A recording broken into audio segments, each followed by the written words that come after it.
Bueno, vamos con lo anunciado. Está con nosotros Susana Chávez, ella es directora de Promsex, está aquí en nuestros estudios. Bienvenida, gracias por estar aquí en TV Perú. Qué pena que tengamos que hablar de un tema que preocupa mucho, pero que es necesario dar mucha información y conocer realmente cuál es la realidad que tenemos que enfrentar, cuál es el problema. Así es. ¿No? Voy a pedirle que por favor nos acompañe en compartir esta nota, que es justo un informe de la Defensoría del Pueblo, donde se da cuenta que se han registrado hasta la fecha 171 casos de muertes violentas de mujeres con características de feminicidio y 380 casos de tentativas de feminicidio, las cifras más altas en realidad de los últimos 10 años. El feminicidio en el Perú reporta la estadística más alta de los últimos 10 años. Según datos de la Defensoría del Pueblo, cada mes 14 mujeres son asesinadas en todo el país. Nuestra institución a la fecha ha registrado e identificado 171 muertes violentas de mujeres con características de feminicidio y 380 tentativas. Sí se puede señalar objetivamente que ha habido un incremento de los casos lamentables de feminicidio y de tentativas. La especialista Diana Portal afirma que el acceso a la justicia y la prevención son dos pilares fundamentales para poder atacar esta problemática. La Defensoría ha encontrado obstáculos en algunos operadores. Hicimos una supervisión en donde detectamos que cerca del 40% de operadores de la policía pensaba que la conciliación podía ser un instrumento adecuado para solucionar casos de violencia contra la mujer. Entonces, ya por la ley está prohibida la conciliación. También hemos entrevistado a víctimas, usuarios del servicio, y cerca de la mitad de ellos sienten desconfianza en el servicio. Dijo que en muchos casos el Estado también da un mensaje de impunidad. Por ejemplo, un dato importante que ha detectado la Defensoría del Pueblo es que entre el año 2012 y 2018 casi 800 casos de feminicidio fueron registrados por el Ministerio de la Mujer y Poblaciones Vulnerables. Sin embargo, solo el 30% de estos casos, según datos del INPE, han sido sancionados efectivamente como feminicidio. Es decir, mucho menos de la mitad. La Defensoría del Pueblo espera que pronto se implemente el registro único de víctimas y agresores a nivel nacional, que permitirá identificar situaciones de riesgo contra las mujeres. Bueno, este es el reporte que da la Defensoría del Pueblo respecto de lo sucedido este año. Es un alto índice en realidad que genera mucha preocupación, el más alto de los últimos 10 años. Sin embargo, Susana, yo quisiera tu punto de vista. ¿Está visibilizándose más un problema que viene con muchos años atrás, lamentablemente, como un problema enquistado dentro de la sociedad peruana, o realmente es que se han incrementado los crímenes? A ver, digamos, en términos de reconocer el feminicidio como un delito, es un periodo reciente. Estamos hablando del 2009 a la fecha. Entonces, 10 años, digamos. 10 años. Y esto ha hecho que efectivamente cada vez más haya un incremento de denuncias. Lo que no se tiene claro es que si efectivamente hay un incremento del número de víctimas. Entonces, pero lo que sí definitivamente podemos decir es que ha mejorado el registro y la denuncia y estamos en un fenómeno que sigue incrementándose. Ahora, cuando uno desarrolla esta información y habla de cifras, lamentables cifras, uno se focaliza un poco en las consecuencias, pero podríamos decir que estos feminicidios o estas tentativas de feminicidios terminan siendo el último eslabón de una cadena de violencia que tiene un origen que debería ser el momento en el que nosotros tengamos una luz de alerta y reaccionemos para evitar que termine desencadenando en una muerte, ¿no? Sí, efectivamente, aunque todavía no tengamos todos los estudios que necesitamos, ya tenemos evidencia hoy en día en el país que puede darnos cuenta quiénes están en riesgo de feminicidio. Y son las mujeres, por ejemplo, que han sido víctimas de violación. Definitivamente, en ellas se incrementa hasta 4 veces el riesgo de ser asesinadas por sus parejas. Sí. Y las mujeres, además, cuyas familias no están al tanto de lo que está ocurriendo con ellas. Entonces, es el típico caso de las familias que no se meten frente al conflicto familiar o al maltrato. Es decir, los padres, los hermanos se dan cuenta que la hermana, la hija está casada, no le está yendo bien, hay situaciones de violencia, pero no intervienen, no hacen absolutamente nada. El 76% de los casos de feminicidio han sido con familias que nunca intervinieron en el tema.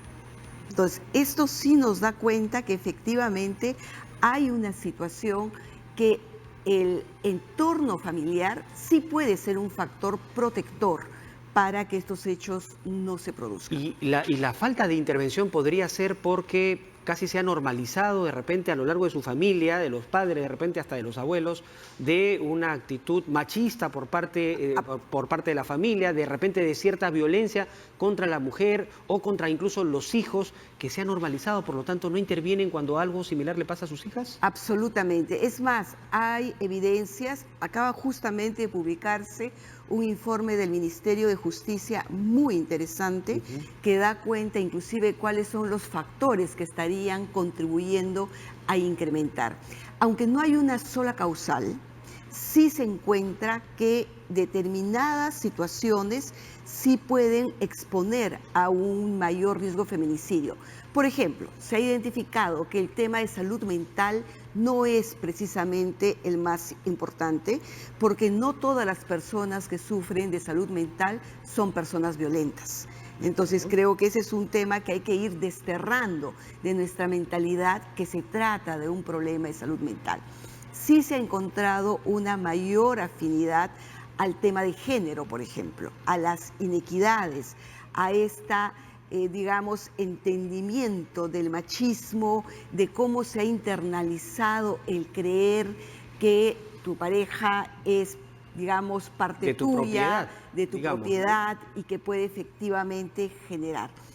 El tema de violencia física, al parecer, no es necesariamente un factor que va a desencadenar la muerte, pero sí, por ejemplo, la violencia psicológica. Y lo que sí se ha logrado como establecer, y eso también hay que estudiarlo un poco más, es el tema de los antecedentes de violencia. O sea, cuánto la violencia ha sido una forma de crianza que se ha dado a los niños, ¿no? Especialmente por un hecho que muchas veces quienes creen que castigando a los hijos va a tener mejores resultados, y lo que se ha podido ver es que esos resultados son de muy corto plazo. Es para que en ese momento te haga caso. Es decir, eso no funciona, porque no funciona. Hay muchas frases que se repiten mucho, ¿no? En mis tiempos, a mí mi papá me castigaba de 3 correazos, resolvía el problema y nunca más volvía a suceder. Resolvía en el corto plazo, en eso inmediato. Pero además, si a eso se añade, digamos, una falta de coherencia con lo que se castiga a los niños, se genera esta cuestión de injusticia, del golpe físico, y de verdad que es todavía muy arraigado en la población que creer que castigar físicamente, educar con el castigo es como la mejor forma.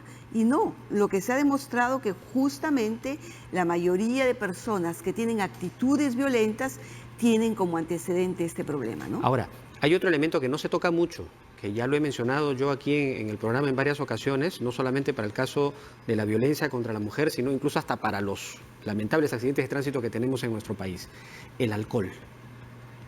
El alcohol, porque termina siendo un detonante. Un sujeto llega de madrugada, tras las fiestas no le abren la puerta, se demoran en abrirle la puerta y termina pues ensañándose contra su pareja. Terrible. Ese tipo de situaciones, pero ¿hasta qué punto eso se ha medido? ¿Tiene algo que ver? Se ha medido, se ha controlado, se ha identificado. El alcohol no es un factor nuevo de estudio.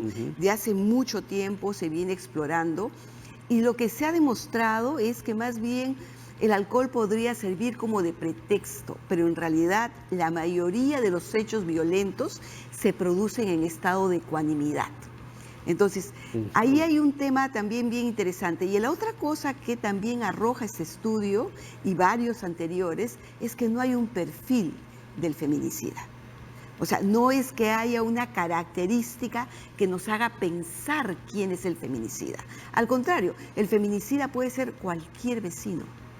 Puede ser cualquier persona. Puede ser la persona más amigable que nosotros tenemos. Absolutamente. Consideramos en el barrio, pero de un momento a otro termina siendo protagonista de una... Y absolutamente, porque lo que tiene que ver es con algo mucho más naturalizado en el tema de la masculinidad, de creer que justamente este machismo es la forma natural de ser de los hombres. Entonces hay que enfrentar el machismo arraigado en nuestra cultura. Absolutamente. Y eso va a ayudar realmente a revertir este problema. Digamos, es parte de las soluciones. Hay otras soluciones también, como que se ha identificado cuando una familia que están alrededor, las familias que están alrededor de los centros de emergencia mujer tienen menos casos de violencia.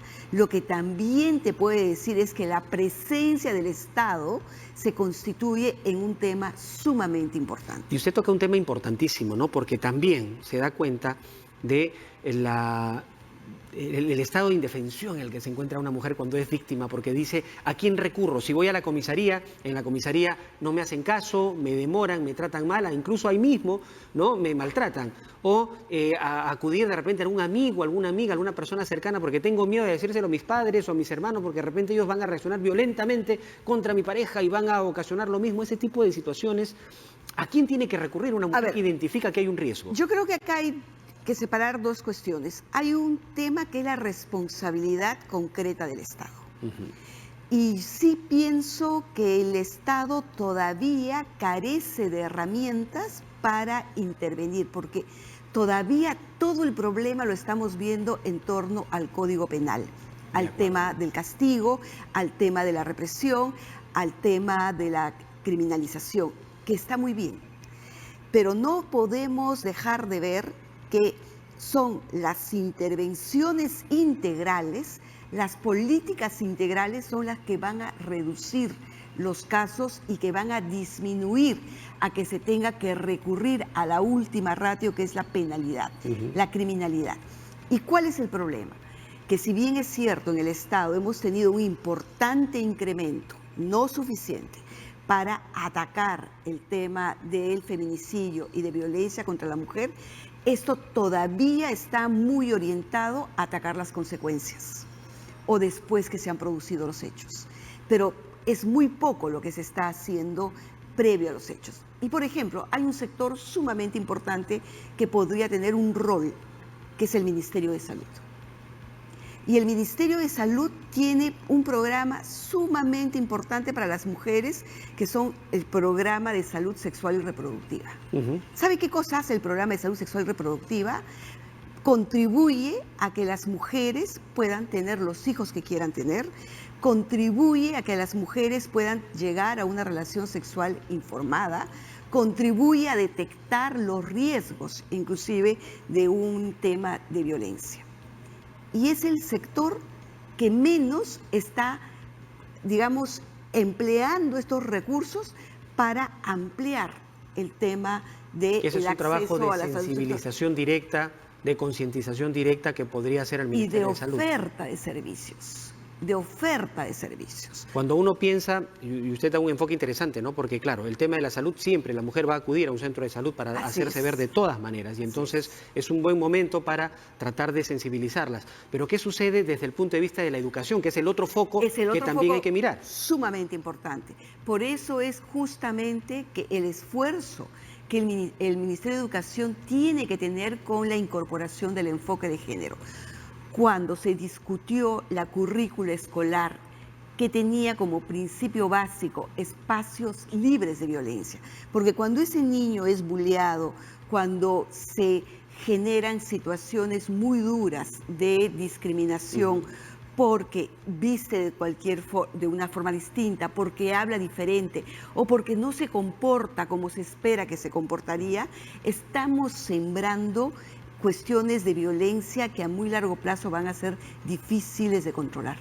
Entonces ahí hay una cultura de convivencia en paz, en armonía, que nos falta cultivar. Es más, podríamos decir que eso está retrocediendo porque, bueno, basta caminar por las calles para que uno se dé cuenta de lo que las personas, hasta podríamos decir, más pacíficas, terminan convirtiéndose en personas sumamente agresivas al cruzar por las calles, al manejar dentro de los buses de transporte público. Es decir, ¿qué está pasando? ¿Qué está sucediendo en nuestra sociedad que está alimentando esta cultura de violencia que nos está haciendo tanto daño? Es cierto, digamos, que hay factores estresores, como lo que usted está señalando, como la falta de orden, como la falta de normas, como esa pérdida de confianza en el sistema, que si yo gano el semáforo, entonces voy a llegar más rápido sin pensar el tremendo accidente que puede originar. Hay como que todavía entender que vivir con ciertas reglas es muy importante. Y eso tiene que ver fundamentalmente con el tema de la escuela y con demostrar que esas reglas funcionan. Entonces, si vemos que alguien se pasa la luz roja y no ocurre ninguna sanción, no pasa nada, o lo arreglan detrás de cámaras, como se dice, se constituyen pues en hechos que además alientan que es la impunidad. Y la impunidad es un factor de amenaza alta. Bien, Susana, muchas gracias por estar aquí con nosotros, Gracias. por conversar sobre este tema tan importante en nuestro programa. Muchas gracias. Susana Chávez, directora de Promsex, ha estado conversando con nosotros respecto de esta problemática que se vive, que tenemos que afrontar en nuestro país y que tenemos que encontrar necesariamente una cultura de paz, de buena convivencia, de buenos ciudadanos, para que este y otros problemas más de la sociedad peruana disminuyan, ¿no? Mengüen. Bien, vamos a